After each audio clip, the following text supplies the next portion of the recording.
अस्सलाम वालेकुम व्यूअर, कैसे हो आप? ठीक खैरियत है? उम्मीद करता हूँ सब ठीक होंगे, खैरियत से होंगे। व्यूअर्स, हम गए थे मरी के टूर पे, मेरे साथ मेरे भतीजे थे, भाई लोग थे। तो हमने काफ़ी इंजॉय किया और काफ़ी प्यारा मौसम था। अब देख सकते हैं कितना प्यारा मौसम है, वो ऊपर से बर्फ़बारी, हाय हाय, बहुत मज़ा आया, बहुत ज़्यादा मज़ा आया। तो इस दौरान हम सबको काफ़ी भूख लगी हुई थी कि हम अच्छे रेस्टोरेंट की तलाश में थे, कोई अच्छा रेस्टोरेंट मिल जाए। तो इस वक्त हमें कोई रेस्टोरेंट नहीं मिला, तो हम सब ने फैसला किया कि चलते कोई एंजॉय करते अच्छी जगह पे। आखिरकार मैंने कहा चलो ठीक है, चलते हैं, एंजॉय करते हैं। तो मुझे भी काफ़ी ठंड लगी हुई थी, तो हम यहाँ पर पहुँचे। हमने काफ़ी एंजॉय किया एक दूसरे के साथ। और जब मेरे भतीजे ने ये मंज़र देखा तो इनको काफ़ी खुशी हुई। मैं ख़ुद भी फ़र्स्ट टाइम बर्फ़बारी में मरी में आया, तो हमने बर्फ़बारी के गोले बनाए और जब हमने एक दूसरे को मारे हैं, उफ़ यार उसे क्या मज़ा। और जब इसको लगा तो हम काफ़ी हँसे।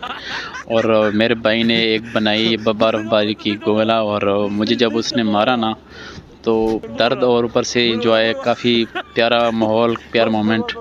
तो ऐसे लम्हात तो इंसान को याद ही आते हैं। तो मैंने सोचा मैं अपने व्यूअर्स के साथ शेयर करूँ यूँ ऐसे वीडियो व्लॉग्स। तो अगर अभी तक मेरे चैनल को सब्सक्राइब नहीं किया तो प्लीज़ मेरे चैनल को सब्सक्राइब करें, ज़्यादा से ज़्यादा सपोर्ट करें।